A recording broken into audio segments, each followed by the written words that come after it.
The following production is produced by the State University of New York College at Oneonta.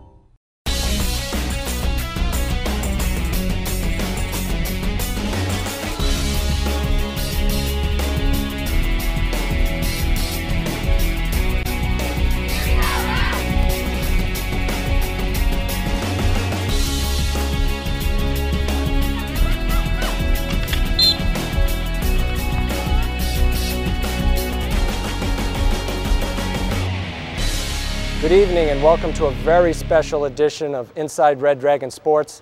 I'm your host, Geoff Hassard, the Assistant Director of Athletics and Sports Information Director here at SUNY Oneonta. And today we are in the presence of greatness. We are here in the Dewar Arena of the Alumni Fieldhouse. And we inducted our 2009 Hall of Fame class on Saturday, October 24th during homecoming weekend. And today we're just going to spend a very special half hour listening to the stories and getting to know our Hall of Famers. So I'm going to start the show as I usually do. I'm going to let our Hall of Famers introduce themselves, and then we're just going to start spending some special time with them. My name is Allison Weller, and I played softball between 1995 and 1999. My name is Werner Klüfer. I played soccer here from 1967 till 1971 as a forward. My name is Mike Barron. I played shortstop for the baseball team from 1968 to 1971. I'm Nancy Delamuter. I'm the daughter of Coach Hurley McLean. He was coach here. He coached soccer, baseball, cross country. My name is Vince Foti. I worked at this college from 1967 to 93 as a full-time administrator and work part-time now as an admissions representative. My name is George Wetmore. I was captain of the 1949-50 basketball team. And as George said, I mean, we start and we cover 50 years of the college's history, and certainly to hear the stories today during our induction ceremony, just to kind of connect the generations a little bit from what it was like to be a student here in 1949-50 all the way to what it was being a student here in the 90s. The college has changed so much, and that's really what I want to capture today, the spirit and the essence of what it was like to be a student here and to participate and compete at such a high level. George, I'd really like to start with you, and if you could just give us a sense of what it was like back in 1949-50. It was post-war and just trying to start a team. Just so people know, we inducted the 49-50 team today as a team of distinction. They went 19-1. They won 19 straight games before falling in the final game of the season. But could you just start us off with a little? Well, I'll try. As I said, there were two buildings on campus, and I can remember in September of 1949 going to Old Main, walking in the front door, and the floor was wooden, and you thought you were walking on the ocean because they hadn't started the heating plant up yet. Once they started heating, then the floor leveled off. So that was my first impression, and everything taught was in Old Main. The art department, you went to the right, you went to the left, there were administrative offices. If you went straight, there was the music department. You went upstairs, and there was the library on the right, and on the left, more classrooms, and if you went one more flight, it was the science department. And everything was right there, and you knew everybody. A lot of the names of the present buildings I remember as having as professors. Evelyn Hodgson, Instructional Resources. I was telling some people during the break that she was an off-campus supervisor. She used to carry snowshoes in the trunk of her car. She would drive out to these rural areas. She couldn't drive the car anymore, get out, put on the snowshoes, and snowshoe in to see the student teacher. I can remember very well Royal Netzer. Charlie Hunt was the first president that was here when I started, and I still think he was a tremendous man. He would loan students money if they needed it. He started the American Association for Teacher Education, and I believe to this day it meets nationally in Chicago at the Conrad Hilton, and to be asked to be the keynote speaker is a tremendous honor. I'll let someone else take over for. Well, transitioning, because Vince, you kind of followed George a little bit. Now you grew up in Oneonta, both of you, Yes. and I'm sure Vince probably went down to see George play in high school. I did. What was that like? And then to actually, you know, I mean, now you're almost like you're an alum together, and how does that? Some of the members of the team that were inducted are Oneonta High School grads, so I saw some of them, including George, play when he was in high school. But I was a teenager when the 49-50 team won that 19-1. Saw those guys play in the old Armory. And then a few years later, as I became eligible to enter college, I entered Oneonta State in '53. There were a couple of new buildings in those years. I think we had a building on the upper campus for the first time, the home ec building, but essentially a very small campus. And I stayed as a student for 4 years, went off and did some other things, and came back in '67 and worked from '67 to '93 as a full-time employee, mostly in administration.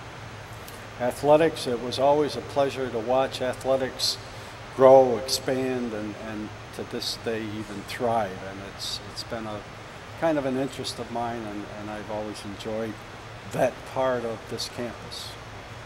Now, as the daughter of one of a very legendary coach here, willing to take on a lot of responsibility, we needed a soccer coach in 1955, and although the story goes your dad might have not known much about soccer, he still took on that responsibility because of the opportunities for the students on this campus.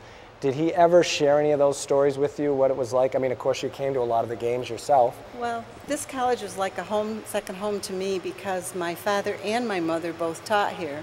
My mother taught in the home ec department. She taught home ec at the Bugby campus school. My brother and I both attended this school. I remember my first recollection of Old Main was where my dad's office was, down in the basement of Old Main, in this little tiny room with Hal Chase and my dad and two female phys ed instructors. My dad used to teach dance to the students, and I'd come over after school and see him waltzing around the gym. I have a lot of fond memories of my dad as a coach, and as a little girl I used to go to all his baseball games, soccer. Didn't go quite so much to soccer, that was later on and I was a little older, but I attended a lot of those. My brother went to school here for a year. I took some summer courses here. So the whole family's been involved in this college for the number of years my dad was here. Well, certainly a special man from what everyone has talked about him. He So was. now we move to the 70s, kind of late 60s, early 70s. Baseball, we've always had a very good baseball program, and you were part of 4 SUNY championship teams, and you were the starting shortstop, and Don Extell says you were the garbage disposal, never missed a ball, that kind of stuff. I was wondering about that. I kind of lost some sleep last night thinking about this garbage disposal thing. I'm thinking maybe a vacuum cleaner would have been, more complimentary. But, because my wife's going, "What's a garbage disposal?" I said, "Other than the way I eat, I'm not sure." But we did have a great baseball program, and the 4 years I had, there were a lot of good players here. Coach Extell was forming a really good program before I got here, and my buddy Donnie Albin, who was also a Hall of Famer, and we played the 4 years together, and we're the only ones that were on all 4 championship teams. And there were some really good players before us, and then when they left, we picked up some really good ball players that came along. So it was just a wonderful place to play ball. We had a really good team. We were a team in the truest sense of the word. We were there to win, and it wasn't about individuals.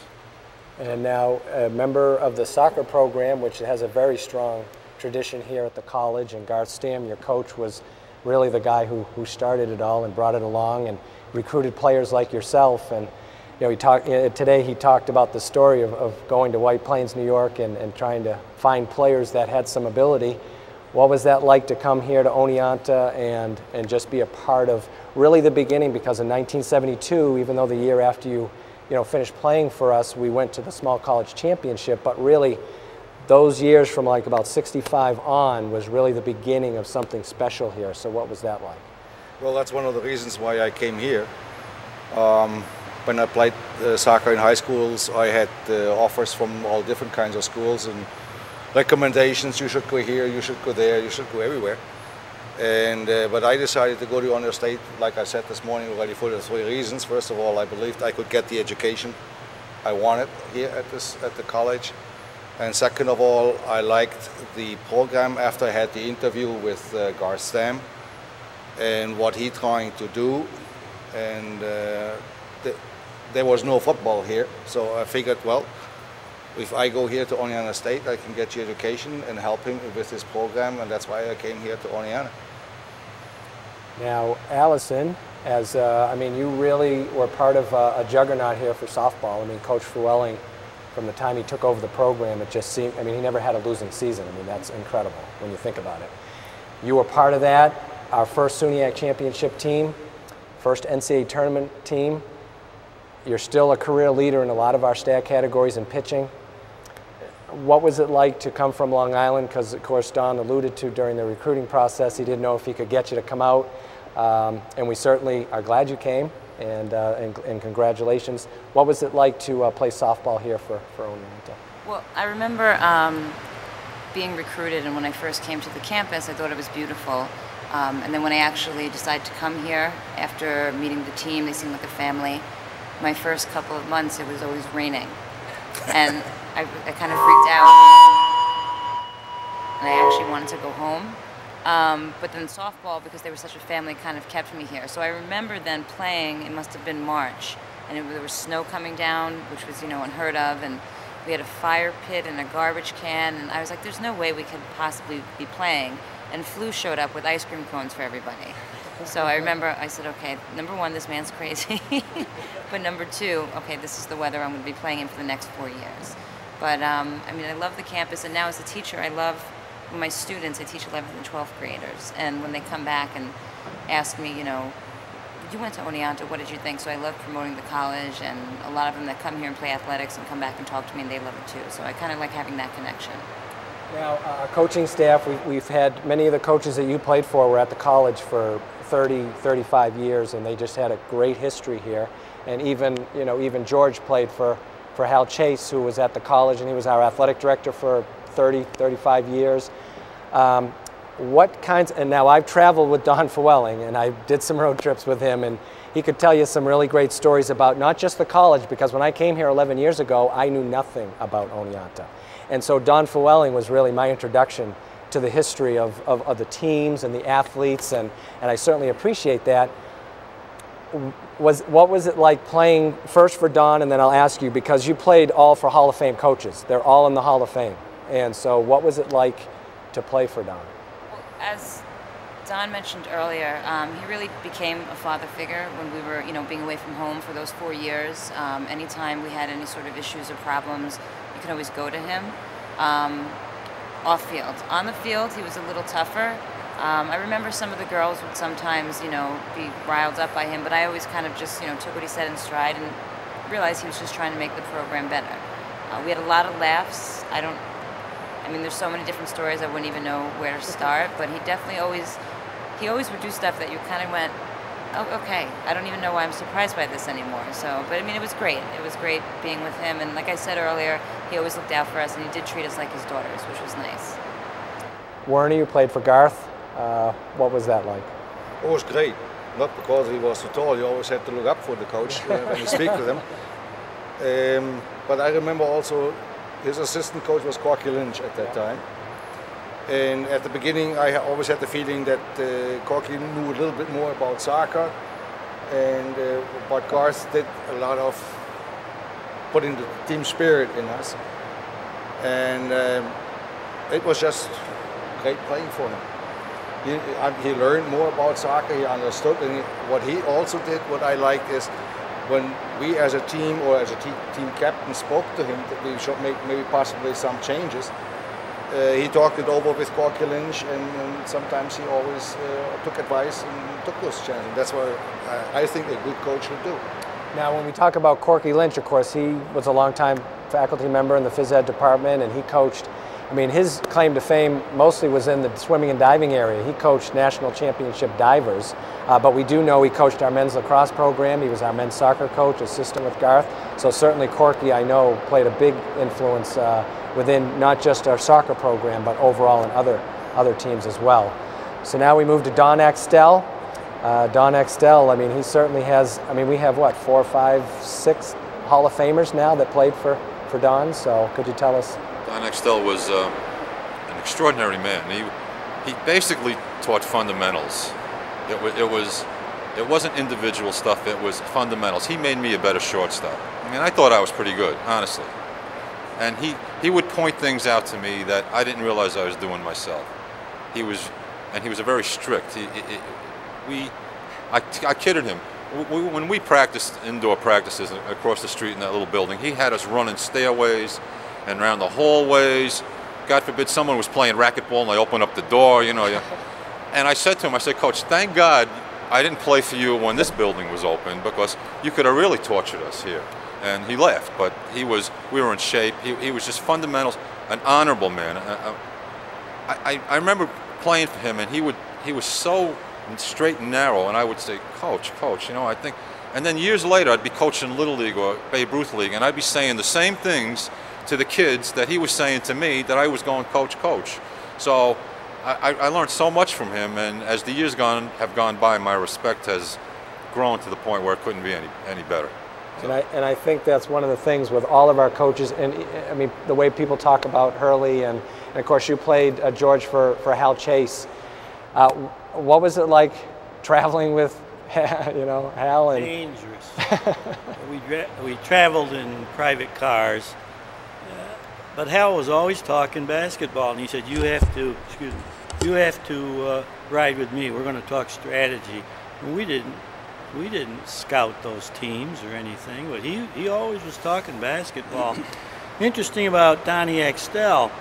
Donnie Extell was the basketball mascot when I played in high school downtown. His father was my coach, Bill Extell, and he takes after his father, I'll tell you. Tough, stern. You did. Once. Hal, through John Carline, recruited me, and I came up, and if you had seen Old Main Gym, you would probably think, why do I want to come here with posts part of the floor? But he was a very unusual guy. He do basketball, and I later learned he was a very outstanding college student from Cortland. He played football, he played everything, and he was just terrific when it came to any sport. And I was so impressed with him. I said, well, I'll try Oneonta, you know. And he got a hold of these other fellows, and as you were saying, we played as a team. Nobody was individual, and we gelled. And now, Vince, during your acceptance speech, you wanted to make it noted that you weren't inducted for your soccer skills, but you were a member of that first team. I was a member, and Hurley McLean was our coach. Great man. Hurley would be the first to admit that he knew very little about soccer, and I love to tell the story about Hurley on his first day out on the field with 20 guys, 15 of whom were tripping over soccer balls because we didn't know what we were doing, and Hurley with a library book in his hand, directing us where to be on the field. And again, part of that story is that there was someone on the sidelines watching this masquerade of a soccer team, an old German fellow from the lower deck of Oneonta, railroad worker, who offered his services to Hurley, and Hurley threw the library book away and invited this young older German fellow to coach the team, and between the two of them we had a pretty decent team. We didn't win any games, but no, I'm not. I make sure that people understand I'm not being inducted as an athlete, although I did play baseball for Hal Chase, and I did play soccer for Hurley McLean. I was in no measure a star. My claim to fame here is working with the coaches, guys like Don Extell, and many of the others, Garth Stam. Those were the coaches in those days, and I'm sure it's true now, who really cared for their players, kept a close eye on what they were doing. Don Flewelling can tell you a million stories about And Don is another good example of a coach who cared for his players. And not that they don't care today, but they knew everything the players were doing. Where they were eating, where they were sleeping, what courses they were taking, what classes they were skipping, and kept close track of it. And I really think that many of the coaches who have, like Don Fluellen, who are in the Hall of Fame, Garth Stam, deserve that honor because of what they did for the early part of building athletics here. Well, and I think that's really, even though we span 60 years of the college's history, the theme here today is there's really a connection to every single one of you. It's almost like 6 degrees of Kevin Bacon, right? Is that the thing? A few years ago, everybody was connected to Kevin Bacon somehow. We're all connected to the Hall of Fame coaches that we all got a chance to meet and play for. I guess my next question is you've all gone on to accomplish many, many, many things in your professional lives. And I would like to know, and I think the people out there would like to know, how did your, coming to Oneonta and the influence of your education really prepare you for being who you are now? I mean, we have a doctor, we have someone who's going to continue and almost finish her doctorate. I mean, people who've gone back to their own home country and worked, in management and things like that, and in management yourself. Yep.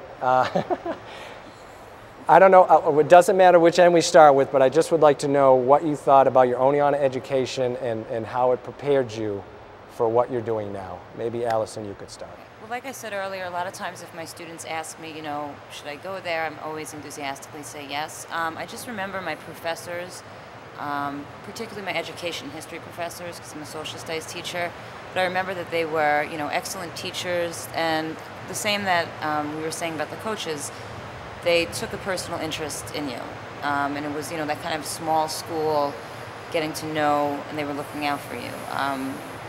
I loved my 4 years here, education-wise. I thought it was great. I really felt like I learned a lot. It definitely prepared me to teach at the high school level, and I believe that my history professors sparked my passion for history even more so that I want to pursue it at the doctoral level. So I'm very thankful to the College of Oneonta. Well, in comparison to Al's, I did not go into teaching. Despite, I must say, the 4 years here, they were great years. Teachers were fantastic, and I got the education I expected and I wanted to. But during that time, it was also a political situation, and quite honestly, as a German, I didn't feel like going to possibly Vietnam. And that's why I made the decision with my wife to go back to Germany and start a management program with a biochemical company. But what I took with me from Oneonta is when I had my first sons playing soccer. As a parent, you got involved. You start, then the team needs a coach. Okay, so I went coaching, and then all of a sudden I was in a sports club. I became a president of a sports club with 2,000 members and a budget of about €500,000, and that all on an honorary basis. And then quite often it came back to Oneonta. How did you study and how did you learn in Oneonta, and how can you pass that on to other people, and how to get along with people? And then Oneonta helped me, and I always thought back, the teachers treated you that way, the coaches treated you that way, and that's the way you should be also treating your kids, who you coach, and also in how to get along with the colleagues I'm responsible for. Mike? I take my baseball experience. Coach Extell was the type of individual that you played baseball until there was the last out. The time didn't run out on you. They're outs. They got to get 27 outs. So we are not going to give up no matter what the score is. We're going to play this whole game. And as I got into my career, I was a civil servant, and I rose pretty quickly through the ranks. Too quickly, because at one point in time there was a reduction in force where I was the least senior person in my position, and I was looking at a layoff. I had 3 kids to feed, and I never realized what stress was until you're looking at no work and people depending on you. And I took that attitude like, well, I'm not going to give up, and I worked my way not only back to where I was, but eventually higher than that. And it's the attitude. It's like, I'm not giving up, and I learned that here. So, George? Well, I'd like to back up a minute. I can recall having Bill Axtell, Donnie's dad, as my basketball coach in high school. Then I had your dad, Hurley McLean, as my basketball coach. Then I had Hal Bradley at Hartwick, who went on to Duke in Texas. Then I had a lot of action with Tony Drago. And then I ended up with Hal Chase. And one thing I saw a common thread, they all took a very, very personal interest in me, and in all of us, I hope. And I said, I think I'd like to do that. Came to state, got my teaching certification, went out. I taught and coached baseball. I wanted to coach basketball, but the basketball coach didn't want to give it up at the high school I was at. And then I was offered a position here. And for the next 30 years, I was in Fidsdale Hall teaching curriculum, foundations, and education. And I enjoyed every minute of it. So I think all of that combination, especially with Hal, I said, there's a role model I really respect. But all of them I respect very highly. And what about you, Vince? I came as an undergraduate. I was born and brought up in town. I couldn't leave town, had to work in a family bakery. Had the choice of going to Hartwick or Oneonta State. Couldn't afford Hartwick. Oneonta State was how much? $15? Yes. So I ended up here. It was the best thing that ever happened to me. When I started here, there were only programs in elementary education. Furthest thing from my mind was to teach elementary education. But I completed the program and went on to teach at the high school level. And the education, as many have attested, was fantastic.